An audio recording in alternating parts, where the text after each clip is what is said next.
The U.S. Supreme Court said this week it will rehear a landmark affirmative action case, examining the constitutionality of the admissions policy of the University of Texas at Austin. The justices said they will hear for a second time the case of a white female, Abigail Fisher, who was denied admission to the University of Texas flagship Austin campus in 2008.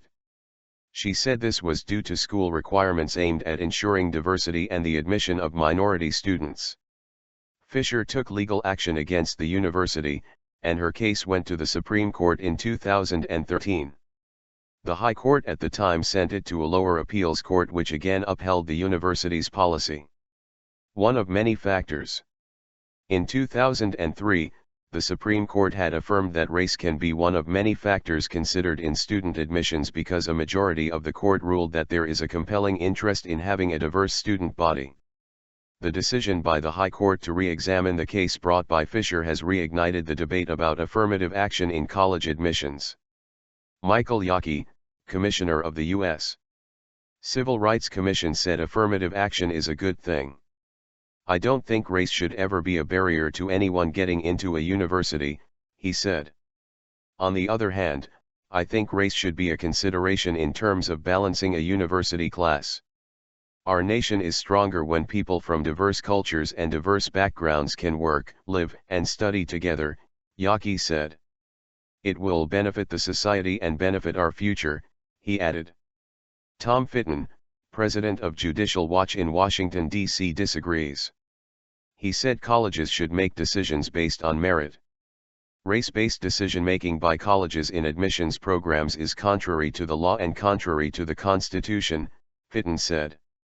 Colleges that include race in their admissions programs have said they need diversity, but, in his words, it's all a bad disguise of race-based decision-making. People are harmed by these decisions, because for every person who gets in because they are a minority, there is someone who may be left out because they are not. Asian criticism. Fitton and other critics of affirmative action say the policy also hurts Asians who are often perceived as a model minority. The Asian American community gets harmed by this, because their educational achievements make them excellent candidates. If it was just based on merit, Fitton said. A coalition of Asian organizations filed a complaint last month with the Justice and Education Departments, accusing Harvard University of discriminating against Asian American students in its admission process. Commissioner Michael Yockey said he didn't think Harvard University discriminates against Asian American students.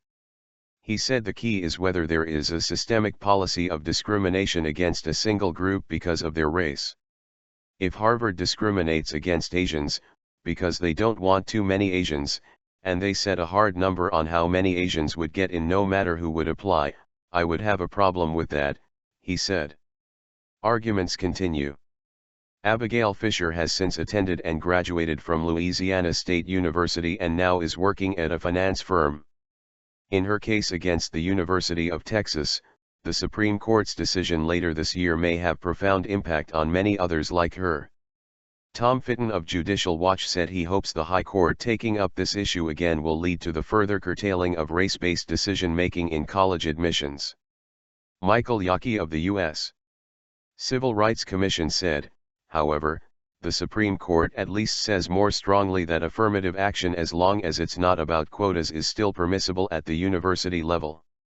The case, Fisher v. University of Texas, will be argued in Washington when the U.S. Supreme Court reconvenes in October.